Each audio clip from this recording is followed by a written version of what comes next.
श्री गणेशाय नमः। आप सभी का हमारे YouTube चैनल खुशी ज्ञान सागर में हार्दिक स्वागत है। प्रिय श्रोतागण, आज बुधवार के दिन आइए सुने गणेश जी की पौराणिक कथाएं और साथ में सुनेंगे धन समृद्धि प्रदान करने वाली, बरकत देने वाली माता अन्नपूर्णा की कथा। तो इन कथाओं को श्रद्धा और भक्ति के साथ पूरा अवश्य सुनिएगा। प्रेम से बोलिए श्री गणेश भगवान की जय। एक बार गणेश जी भगवान एक बहुत सुंदर गांव से गुजर रहे थे। इस गांव के खेत हरे भरे थे। सुबह का समय था। ठंडे पवन का आनंद लेते हुए गणेश जी मूषक पर सवार होकर चले जा रहे थे। इतने में वह एक खेत से गुजरे तो आनंदवश फसलों में हाथ फिरा दिया। गणेश जी के ऐसा करने से उस फसल के कुछ दाने हाथ में आ गए। अब गणेश जी को पछतावा हुआ कि उन्होंने तो चोरी कर ली। भले ही उन्होंने जानबूझकर नहीं चुराया, लेकिन अब फसल के दाने तो उनके हाथ में आ गए। गणेश जी ने गिने तो वह 12 थे। अब गणेश जी ने उस खेत के मालिक को खोजा और उन सेठ जी के यहाँ 12 साल की नौकरी पर लग गए।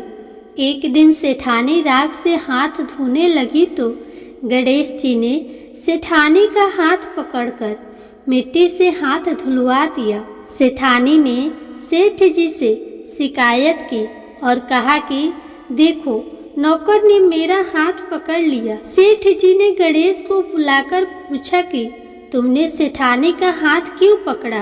गणेश जी ने बोला कि मैंने तो बस ये कह रहा था कि राख से हाथ धोने से घर की लक्ष्मी नाराज होकर घर से चली जाती है और मिट्टी से हाथ धोने से आती है।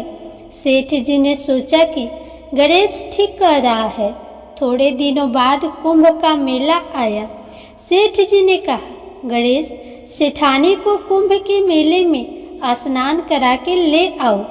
सेठानी किनारे पर बैठकर नहा रही थी तो गणेश जी ने उनका हाथ पकड़कर आगे डुबकी लगवा लाए।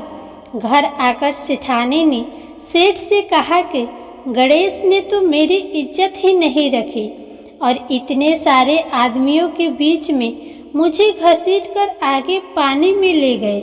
तब सेठ जी ने गणेश जी को पूछा कि ऐसा क्यों किया? तो गणेश जी ने कहा कि सेठानी किनारे बैठकर गंदे पानी से नहा रही थी तो मैं आगे अच्छे पानी में डुबकी लगवाकर ले आया। इससे अगले जन्म में बहुत बड़े राजा और राजपाट मिलेगा। सेठ जी ने सोचा कि गणेश ठीक कह रहा है। एक दिन घर में पूजा पाठ हो रही थी, हवन हो रहा था। सेठ जी ने गणेश को कहा कि जाओ, सेठानी को बुलाकर ले आओ।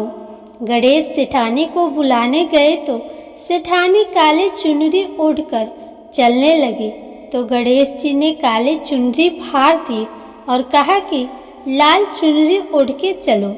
सेठानी नाराज होकर सो गई। सेठ जी ने आकर पूछा, क्या बात है? तो सेठानी ने बोला कि गणेश ने मेरी चुनरी फाड़ दी। सेठ जी ने गणेश को बुलाकर बहुत डांटा तो गणेश जी ने कहा, पूजा पाठ में काला वस्त्र नहीं पहनते हैं, इसीलिए मैंने लाल वस्त्र के लिए कहा। काला वस्त्र पहनने से कोई भी शुभ काम सफल नहीं होता है। फिर सेठ जी ने सोचा कि गणेश है तो समझदार। एक दिन सेठ जी पूजा करने लगे तो पंडित जी ने बोला कि वो गणेश जी की मूर्ति लाना भूल गया, अब क्या करे? तो गणेश जी ने बोला कि मेरे को ही मूर्ति बनाकर विराजमान कर लो, आपके सारे काम सफल हो जाएंगे। यह बात सुनकर सेठ जी को भी बहुत गुस्सा आया और बोला कि तुम तो अब तक सेठानी से ही मजाक करते थे, मेरे से भी करने लग गए। तो गणेश जी ने कहा, मैं मजाक नहीं कर रहा हूँ, मैं सच बता रहा हूँ। इतने में ही गणेश ने गणेश जी का रूप धारण कर लिया और सेठ और सेठानी ने ही गणेश जी की पूजा की। पूजा खत्म होते ही गणेश जी अंतर्ध्यान हो गए। सेठ सेठानी को बहुत धोखा हुआ और उन्होंने कहा कि हमारे पास तो गणेश जी रहते थे और हमने उनसे इतना काम कराया। तो गणेश जी ने सपने में आकर सेठ जी को कहा कि आपके खेत से मैंने 12 अनाज के दाने तोड़ लिए थे, उसी का दोष उतारने के लिए मैंने आपके यहाँ काम किया था। सेठ जी के करोड़ों की माया हो गई। हे गणेश जी महाराज, जैसा सेठ जी को दिया वैसा सबको देना, कहते को सुनते को और सारे परिवार को देना। जय श्री गणेश जी। बहुत समय पहले की बात है। एक गांव में एक भाई बहन रहते थे। भाई बहुत गरीब था पर उसकी बहन पैसे वाली थी।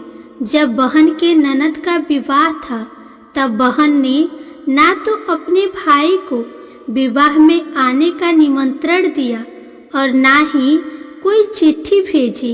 भाई को बाहर वालों से पता चला कि उसके बहन के ननद का विवाह है। भाई ने अपने गांव वालों को बताया। तब गांव वालों ने अपने घर से चुनरी, बिछिया और साड़ी जैसा जिनसे बन पाया कन्या के लिए दिया। भाई सारा सामान लेकर बहन के गांव पहुंचा। बहन के घर जाने पर बहन की देवरानी बोली, भाभी जी आपके भाई आए हैं। बहन ने पूछा, कैसे आए हैं और क्या पहना है?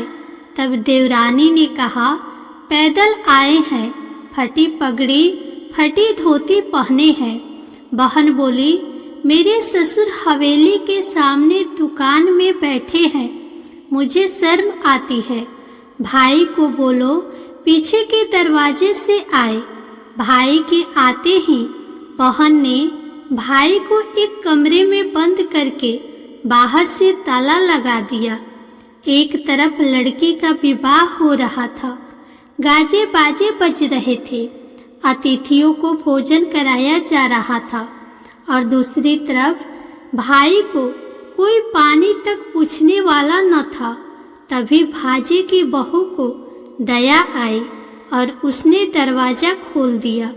दरवाजा खोलते ही भाई वहां से भागा। 2 दिनों के भूखे प्यासे रहने के कारण उसे चक्कर आने लगे।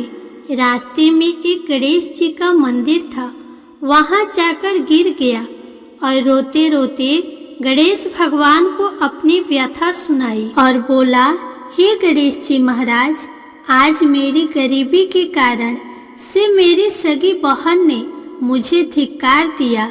घर जाने पर मेरी पत्नी, मेरे बच्चे जब पूछेंगे कि विवाह से क्या मिठाई लेकर आए हैं तो मैं क्या जवाब दूंगा? तब गणेश जी को उस पर दया आ गई और गणेश जी भगवान बोले, मेरे बगीचे से ककड़ी और तरबूज तोड़कर ले जा। तब भाई ने ककड़ी तोड़कर झोला भर लिया और अपने घर गया। घर जाते ही बच्चों ने पूछा, पिताजी बुआ के यहाँ से हम लोगों के लिए क्या लाए हैं? झोला खोलते ही छोटे तरबूज सोने के गेंदे में बदल गए। बाकी तरबूज काटे तो उनमें से हीरे मोती निकले। पत्नी बोली, आप बहन के घर से इतना कुछ क्यों लाए हैं? आपकी बहन ने हम लोगों को बहुत ज्यादा दे दिया है। भाई ने कुछ भी जवाब नहीं दिया। गणेश भगवान की कृपा से उनके दिन बदल गए। भाई का काम धंधा जोरों से चलने लगा। धीरे धीरे गहने कपड़े रहने के लिए मकान बन गए। पत्नी बोली, एक बार ननद जी को बुलाकर लाओ। भाई नए कपड़े नए जूते पहनकर रथ में बैठकर बहन को लेने गया। देवरानी बोली, भाभी जी आपके भाई आए हैं। बहन ने फिर पूछा, कैसे आए हैं और क्या पहना है? तब देवरानी बोली, रथ में बैठकर खूब ठाठ बाट से आए हैं। बहन बोली, मेरे भाई को बोलो कि हवेली के सामने से आए, मेरे ससुर देवर जेठ देखेंगे। भाई का बहन ने खूब स्वागत किया। भाई बोला, बहन मैं तुम्हें लेने आया हूँ।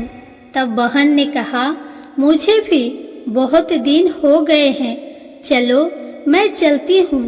भाई बहन को लेकर अपने घर आया। भाई और उसकी पत्नी ने बहन का खूब आदर सत्कार किया। जो चीजें मांगी सब बनवा कर दिया। बहन बोली, भाई मुझे एक जूती चाहिए। तब भाई ने मोची को बुलाया और कहा, मेरी बहन के लिए ऐसी जूती बनाओ जो मुंह से बोले। भाई ने बहन को बहुत सारा धन देकर विदा किया, पर अभी तक वह जूती नहीं आई थी। बहन जाने वाली थी, तभी मोची जूतियाँ लेकर आया।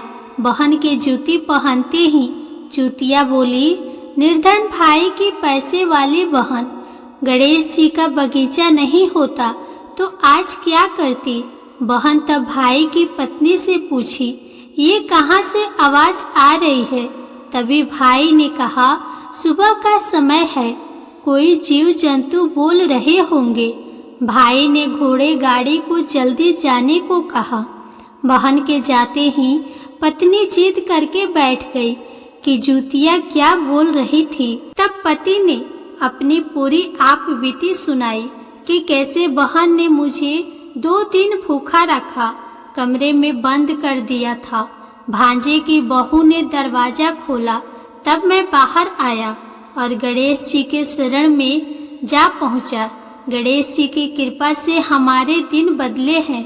उसने अपनी पत्नी को सारी बात बताई।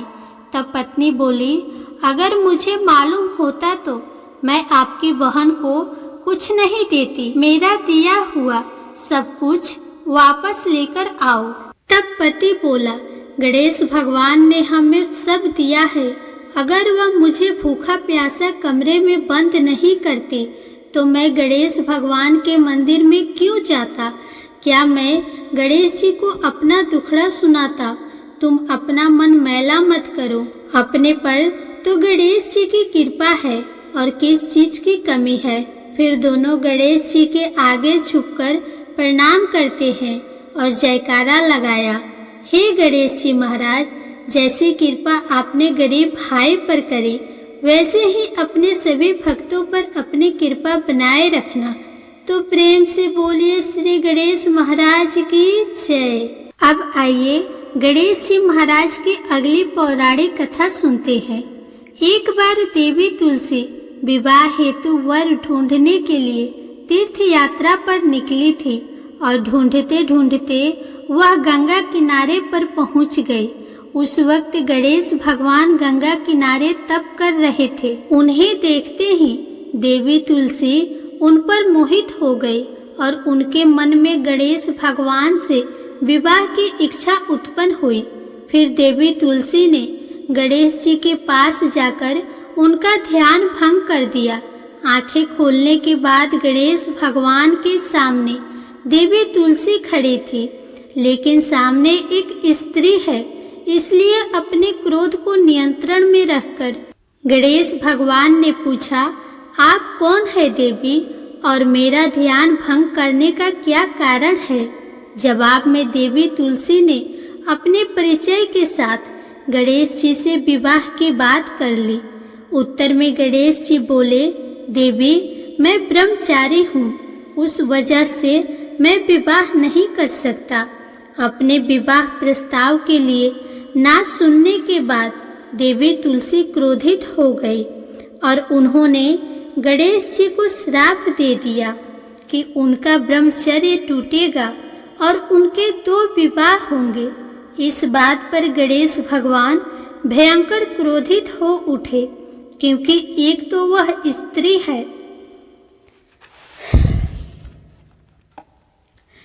इसलिए ध्यान भंग करने पर भी गणेश जी ने कुछ नहीं कहा और इतनी विनम्रता से बात करने पर भी उन्हें श्राप दिया गया। फिर गणेश जी ने भी देवी तुलसी को श्राप दिया कि तुम्हारा विवाह शंखचूड़ नाम के असुर के साथ होगा।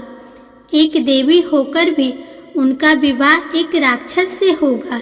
ये जानकर देवी तुलसी विचलित हो गई और विनायक जी से इस कठोर श्राप से मुक्ति दिलाने की क्षमा याचना करने लगी। फिर गणेश जी को तुलसी देवी पर दया आ गई। वह बोले कि मेरा श्राप तो बदल नहीं सकता, वह तो सच होकर ही रहेगा, लेकिन अगले जन्म में तुम एक पेड़ बनोगे और भगवान विष्णु जी की अति प्रिय होगी। उनकी पूजा में भी तुम्हारा एक महत्वपूर्ण स्थान होगा और कलयुग के इंसान को तुम मोक्ष का मार्ग दिखाओगी।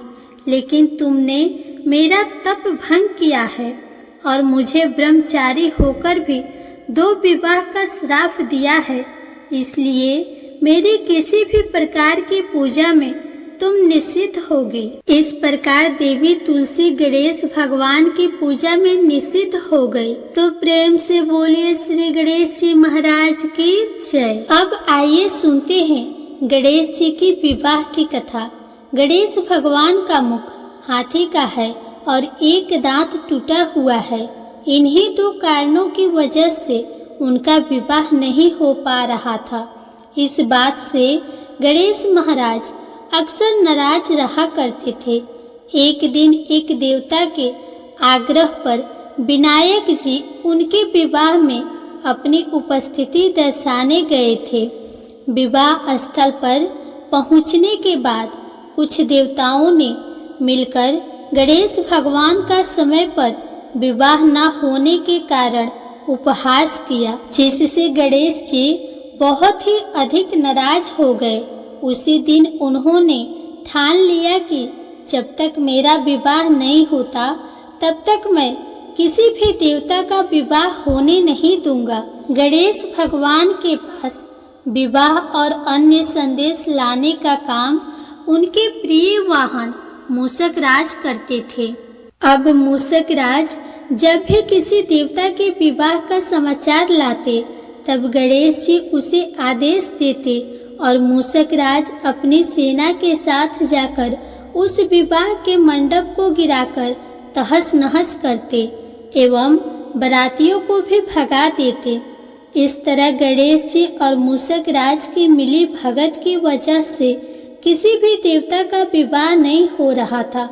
गणपति जी के व्यवहार से तंग आकर सभी देवी देवता भगवान शिव और माता पार्वती जी के पास पहुंच गए और इस विराट समस्या का समाधान मांगने लगे।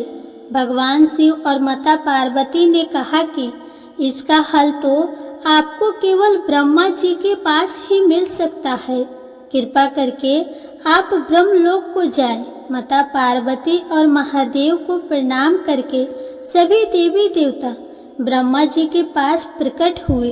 देवताओं की समस्या को ठीक से सुनने के बाद ब्रह्मा जी ने अपनी योग शक्ति से 2 कन्याओं का निर्माण किया। इन दोनों कन्याओं का नाम था रिद्धि और सिद्धि। वह दोनों ब्रह्मा जी की मानस पुत्रियां थीं। उन्हें लेकर ब्रह्मा जी गणेश महाराज के पास गए और उनसे अपनी पुत्रियों को ज्ञान एवं शिक्षा प्रदान करने का निवेदन करने लगे। ब्रह्मा जी का मान रखने के लिए एकदंत भगवान ने रिद्धि और सिद्धि को शिक्षा देना आरंभ किया। फिर उस दिन के बाद से जब भी मूषक राज किसी विवाह की खबर लेकर आते, उस वक्त रिद्धि और सिद्धि गणेश जी को अपनी बातों में उलझा कर रखती थी। इस तरह गणेश जी का ध्यान किसी और विषय पर रहता और दूसरी तरफ देवताओं का विवाह संपन्न हो जाता। एक दिन बुद्धि के देवता भगवान गणेश जी को यह बात समझ आ गई, लेकिन उनके क्रोध में आने से पहले ही ब्रह्मदेव अपनी दोनों पुत्रियों के साथ वहां पर प्रकट हो गए।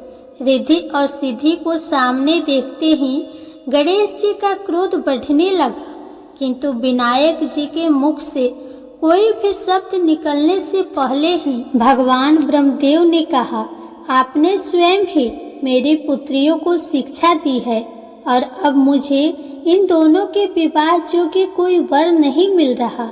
मेरी आपसे विनती है कि आप ही रिद्धि और सिद्धि से विवाह करके मुझे धन्य कीजिए। परम पिता ब्रह्मा देव जी की शांत वाणी को सुनकर गणेश का क्रोध शांत हो गया और वे उस विवाह प्रस्ताव के लिए हंसी खुशी राजी हो गए। विवाह के बाद अपनी दोनों पत्नियों से उन्हें 2 पुत्र प्राप्त हुए, जिनका नाम रखा गया शुभ और लाभ। तो प्रेम से बोलिए श्री गणेश भगवान की जय। आइए अब सुनते हैं गणेश जी की पूजा पाठ में सुनी जाने वाली अगली पौराणिक कथा। एक गांव में एक सेठ और सेठानी रहते थे। वे बहुत ही धार्मिक प्रवृत्ति के थे और वे गणेश जी के अनन्य भक्त थे। वे दोनों बिना चूके हर बुधवार को गणेश जी का व्रत रखते थे और शाम को ब्राह्मणों को भोजन कराने के बाद अपना व्रत खोलते थे। सेठ जी का काफी बड़ा परिवार था। वे सब आपस में बड़े प्यार और भाईचारे से रहते थे, लेकिन सेठानी और सेठ की कोई संतान नहीं थी। इस विषय पर परिवार और गांव के लोग आपस में बहुत बातें किया करते थे। सभी लोग सेठानी को बांझ बुलाते थे। ये सभी बातें सुनकर सेठ और सेठानी बहुत दुखी होते थे।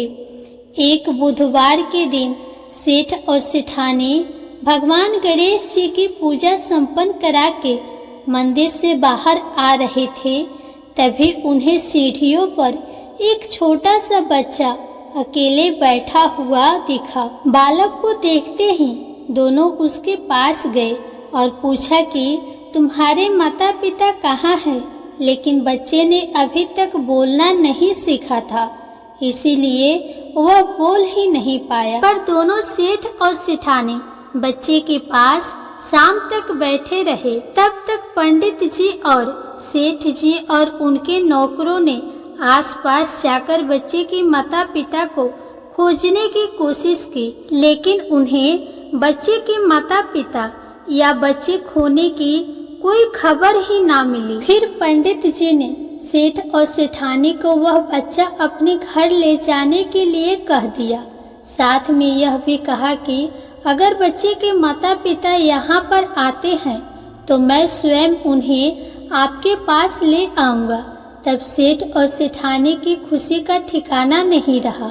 वे दोनों खुशी खुशी उस नन्हे बालक को अपने साथ लेकर गए। सेठानी ने बच्चे का नाम अपने आराध्य भगवान श्री गणेश जी के नाम पर गणेश रख दिया और बड़े ही प्यार और दुलार से उसका पालन और पोषण करने लगे। कुछ दिनों के बाद उसी गांव में एक ठग पति पत्नी आए। उनका इरादा गांव के सबसे अमीर आदमी को ठगने का था। वे दोनों ठग गणेश मंदिर के सीढ़ियों पर बैठकर सोच विचार कर रहे थे। तभी वहां पर पंडित जी आ गए और गांव में अनजान लोगों को देखते ही उनसे पूछा कि क्या आपका बच्चा खो गया है? दोनों चोरी चकारी के लिए बहाना ढूंढ रहे थे, इसीलिए उन दोनों ने तुरंत ही हाँ कह दिया। तब पंडित जी ने कहा कि चिंता की कोई बात नहीं है, आपका बच्चा एक सेठ जी के घर पर पल रहा है। पंडित जी उन दोनों ठग को सेठ जी के घर पर ले गए। गणेश के माता पिता आ गए हैं, यह खबर सुनकर सेठ और सेठानी बहुत दुखी हुए। सेठ जी ने उन दोनों पति पत्नी को एक रात के लिए अपने अतिथि गृह में ठहराया। अब वह दोनों ठग सिर्फ मौके की फिराक में ही थे। उसी रात सभी लोगों के सो जाने के बाद वे ठग एक एक करके सभी कमरों की तलाशी करने लगे। फिर वे दोनों तिजोरी वाले कमरे में पहुंच गए। छानबीन के वक्त होने वाली छोटी मोटी आवाजों से सेठ जी का एक नौकर जग गया और आवाज की दिशा में तिजोरी वाले कमरे के नजदीक गया। उसने चुपके से अंदर जब झांक कर देखा तो दोनों ही मेहमान कीमती सामान चुरा रहे थे।